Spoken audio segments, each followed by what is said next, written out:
लिए भाग रहे हैं, प्लेटें तक नहीं मिल रही है क्योंकि ग्रुप वाइज होता है कि ओ का नहीं मिल रहा है, का नहीं मिल रहा। उसका क्या हाल है कि घर पे ही कोई अच्छे से इलाज हो सकता है? पहले 3-4 दिन बड़े महत्वपूर्ण होते हैं। जी जी प्लेटलेट गिरने ही नहीं देने हैं। ठीक है। पेशेंट को ओवर ट्रीटमेंट नहीं करनी है, अपनी इम्यूनिटी बनाए पेशेंट। ठीक है। जैसे पपीते के पत्ते का रस शहद के साथ मिला के ले ले, या जैसे फलों का सेवन करता रहे, अपना ग्लूकोन डी वैसे ही सेवन करे, 4-4 चम्मच 5-6 बार पी ले। तो और ओवर ट्रीटमेंट ना करे, क्योंकि देखिए 1-2 दिन तो बुखार चढ़ेगा, उतरेगा, चढ़ेगा, उस वक्त घबराना नहीं है। नमस्कार, समाचार इंडिया में आपका स्वागत है। हॉस्पिटलों की दौड़ में और डेंगू की मार ने देहरादून को जैसे खा लिया हो। लगातार हॉस्पिटलों से खबरें आ रही है, किसी को प्लाज्मा मिल रहा है, किसी को नहीं मिल पा रहा है। और हो सकता है किसी के लिए दुखद खबर हो कि उसका परिवार में कोई व्यक्ति ना रहा हो, मात्र इस बात से कि घर के अंदर डेंगू है। और डेंगू से जितने भी लोग बीमार लगातार हॉस्पिटलों में पहुंच रहे हैं, उसकी लगातार संख्या बढ़ती जा रही है। और आप देख सकते हैं कि हॉस्पिटलों में जाकर एक बार देखिए, प्राइवेट हॉस्पिटल हो या फिर सरकारी हो। सरकारी की अगर संख्या बताई जाए तो एक की मौत बताई जा रही है, लेकिन प्राइवेट की बात कोई नहीं कर रहा कितनी मौत हो रही है। अगर मैं आंकड़ा निकाल के बताऊं तो आप हैरान हो जाएंगे।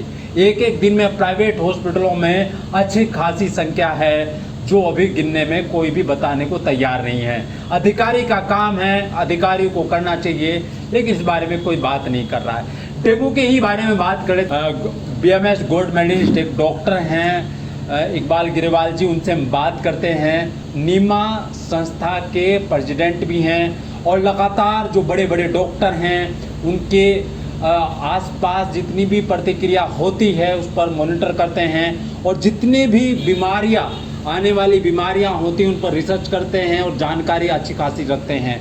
इनसे हम बात करते हैं। सर, समाचार में आपका स्वागत है। नमस्कार जी, नमस्कार। अच्छा सर, लगातार हॉस्पिटलों से खबरें आ रही हैं और लगातार लोग हॉस्पिटल का तरफ जा रहे हैं। लगातार देहरादून में डेंगू बढ़ रहा है और बेड तक नहीं बच रहे हैं हॉस्पिटलों के अंदर। जी जी। क्या ये बीमारी जिस तरह से फैल रही है, क्या कारण है, थोड़ा सा आप इस बारे में बताइए। देखिए, डेंगू एक एडिस इजिप्टी जो हमारा मॉस्किटो है उसके काटने से फैलती है। इस मच्छर का जो काटने का पैटर्न है, यूजुअली रात में ये मच्छर नहीं काटता क्योंकि ये ब्रीड करता है उस टाइम पे। और ये फ्रेश वाटर जो स्टैगनेंट होता है, जो वाटर जो फ्रेश वाटर इन जहाँ जगह जगह गड्ढे हैं शहर में, वहाँ बारिश बहुत हुई है इस साल, उसमें इकट्ठा होता है पानी और उसमें ये ब्रीड करता है। और ये डेंगू का मच्छर जो है, ये इसमें फीमेल एडिस इजिप्टी में है कि एक वायरस है जो डेंगी फीवर जिसे हम बोलते हैं, उसका ये ट्रांसमीटर है। और अक्सर दिन में ये सुबह 6 से लेकर 12 बजे तक, और मुख्य रूप से सुबह से शाम तक 6 से लेकर 6 बजे तक ये काटता है। इसके अलावा ये घुटने से नीचे बहुत ऊंचा नहीं उड़ पाता। जैसे हम लोग आजकल लोग, ये लड़के हमारे यंगस्टर्स डॉकर्स वॉकर्स पहनते हैं, निक्कर पहनते हैं, तो वहाँ इसके काटने की संभावना पैरों में बहुत बढ़ जाती है। तो हमें अपनी फुल स्लीव शर्ट्स, ये ऑडोमॉस इत्यादि जो आजकल रोल ऑन वगैरह आ रहे हैं, उसका प्रयोग करना चाहिए।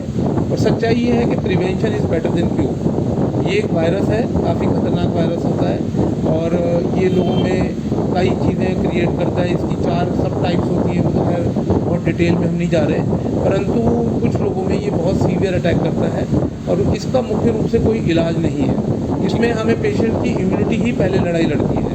और पेशेंट को हम आयुर्वेद चिकित्सा में जैसे पपीते के पत्तों का स्पर्श है, गुडूची है जिसे गिलोय बोलते हैं, उसका काढ़ा वगैरह देते हैं। परंतु एलोपैथी में भी बहुत सी दवाइयाँ इसमें कंट्रा इंडिकेटेड होती हैं, जैसे ब्रूफेन है, वो प्लेटलेट गिरा देती है। निमोस्लाइड इसमें कंट्रा इंडिकेटेड है। लोग ओवर द काउंटर कॉम्बिफ्लेम वगैरह ले लेते हैं। अच्छा, शुरुआती इम्यूनिटी का बहुत इंपॉर्टेंट रोल है।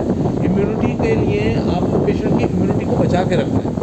ये दवाई लोग ओवरडोज, क्योंकि पैरासीटामोल भी एक हेपेटोटॉक्सिक ड्रग है, वो लीवर के लिए हार्मफुल है, उसकी ओवरडोज नहीं होनी चाहिए। यदि पेशेंट ज़्यादा हाई डोज में पैरासीटामोल, शरीर के दर्द इससे होता है काफ़ी ज़्यादा, जोड़ों में दर्द, पहले इसको हड्डी तोड़ बुखार कहते थे, इससे और चिकनगुनिया से पैरों में दर्द, पूरे शरीर में दर्द होता है, कमजोरी आती है पेशेंट को। तो होता क्या है कि लोग एक के बाद एक बहुत ज़्यादा पेन किलर या एंटीपायरेटिक दवाई खा लेते हैं। उससे कई बार मेजर कॉम्प्लिकेशंस, बाद में पेशेंट को जॉन्डिस हो रहा है, पोस्ट डेंगू जॉन्डिस हो रहा है, डेंगू शॉक सिंड्रोम हो रहा है। कई बार लोग अनाप शनाप ढंग से फ्लूइड चढ़वा लेते हैं।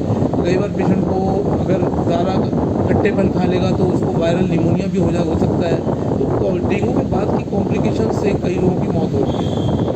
अच्छा सर, इसका बचाव का तरीका आपने बताया कि एक तो फुल स्लीव शर्ट पहने, जी जी जी। फुल स्लीव शर्ट पहने, ओडोमॉस रोल ऑन लगाएं, कमरों में ऑल आउट वगैरह लगाएं, और कहीं भी घर में ताज़े पानी को इकट्ठा मत रखें। पानी को फेंकना बहुत ज़रूरी है। बाकी आप अपने जालियाँ वालियाँ घर की बंद रखें कि घर में मच्छर ही ना घुसे, क्योंकि और भी फीवर हैं। रात में एनोफ्लीज मॉस्किटो लकीली देहरादून में कम है मलेरिया, मगर फिर भी थोड़े बहुत केसेस मलेरिया के आ रहे हैं, और हरिद्वार में तो है ही है और सहारनपुर में भी है। तो अनेक प्रकार के बुखार होते हैं, जो डेंगू फीवर हो गया, मलेरिया हो गया, ये सारे मच्छर से ही प्राप्त होते हैं। अच्छा सर, इसका इलाज जिस तरह से लोग प्लेटों के लिए भाग रहे हैं, प्लेटें तक नहीं मिल रही है क्योंकि ग्रुप वाइज होता है कि ओ का नहीं मिल रहा है, का नहीं मिल रहा, उसका क्या हाल है कि घर पे ही कोई अच्छे से इलाज हो सकता है? पहले 3-4 दिन बड़े महत्वपूर्ण होते हैं। जी जी। प्लेटलेट गिरने ही नहीं देने हैं। ठीक है। पेशेंट को ओवर ट्रीटमेंट नहीं करनी है, अपनी इम्यूनिटी बनाए पेशेंट। जैसे पपीते के पत्ते का रस शहद के साथ मिला के ले ले,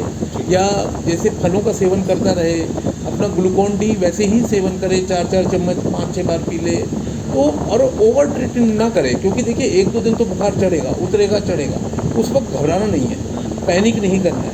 आप अगर ज़रूरत से ज़्यादा कोई स्टेरॉइड खा लेगा, तो जिस इम्यूनिटी से आप उस डेंगू फीवर से लड़ रहे हो, शुरुआत में स्टेरॉइड खा लिया तो वो बेड़ा गर्क हो जाएगा उस पेशेंट। उसका भविष्य में क्या होगा, मिनिमम ट्रीटमेंट से पेशेंट ठीक हो रहा है, आप ज़रूरत से ज़्यादा इलाज कर रहे हैं, वो उसके लिए घातक हो रहा है, याद रखिए।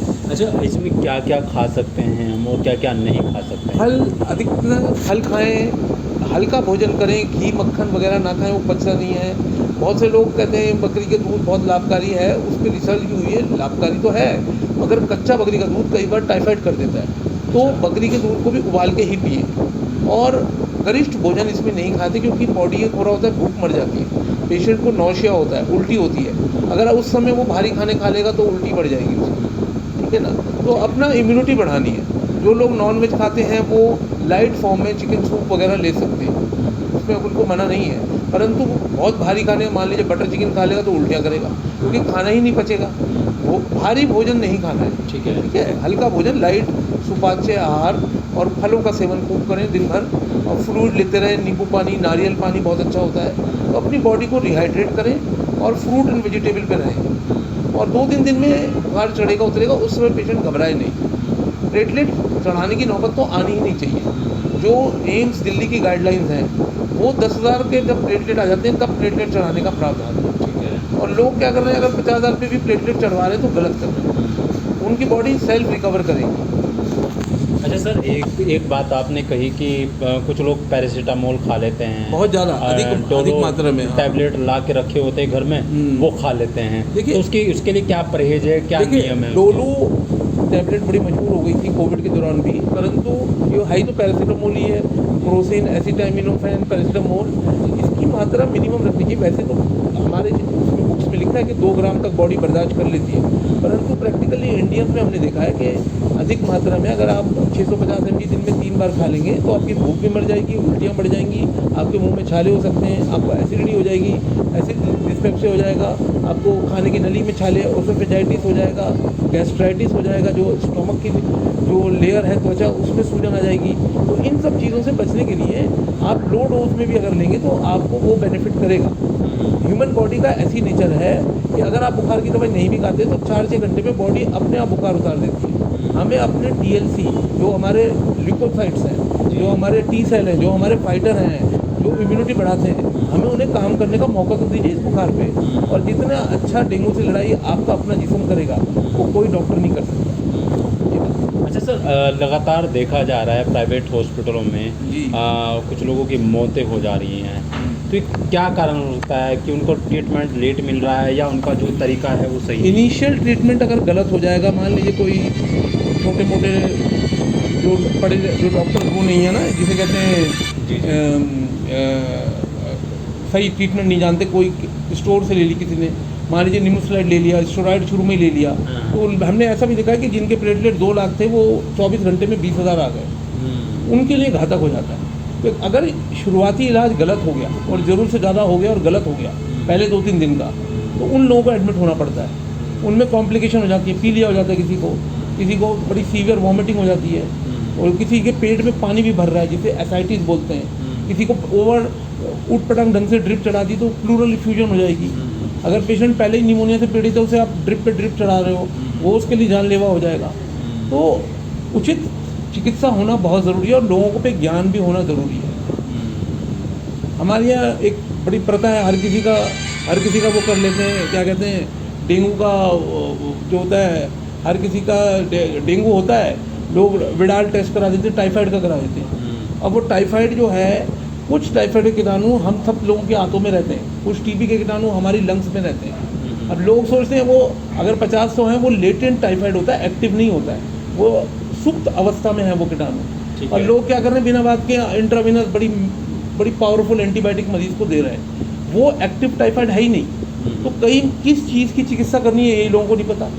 हो रखा है पेशेंट को डेंगू, लोग कर रहे हैं टाइफाइड की चिकित्सा, वो घातक हो जाता है कई बार। ये तो ये तमाम सारी बातें थी। और देहरादून में जिस प्रकार से विकास के नाम पर गड्ढे खुदे हुए हैं, कहीं ना कहीं वो भी जिम्मेदार हैं कि उनको गड्ढों में पानी ना भरा जाए, जिससे कि लोग डेंगू से बच सके। क्योंकि डेंगू की व्यवस्था, मारने की व्यवस्था और इसको जीने का यापन करने की व्यवस्था आप खुद ही कर रहे हैं। लेकिन आप समझिए कि जिस तरह से शहर को बसाया जा रहा है, उसमें सफाई रखना ज़रूरी है, जिससे कि लोगों की जान बच सके। आप देख रहे हैं समाचार इंडिया। नमस्कार।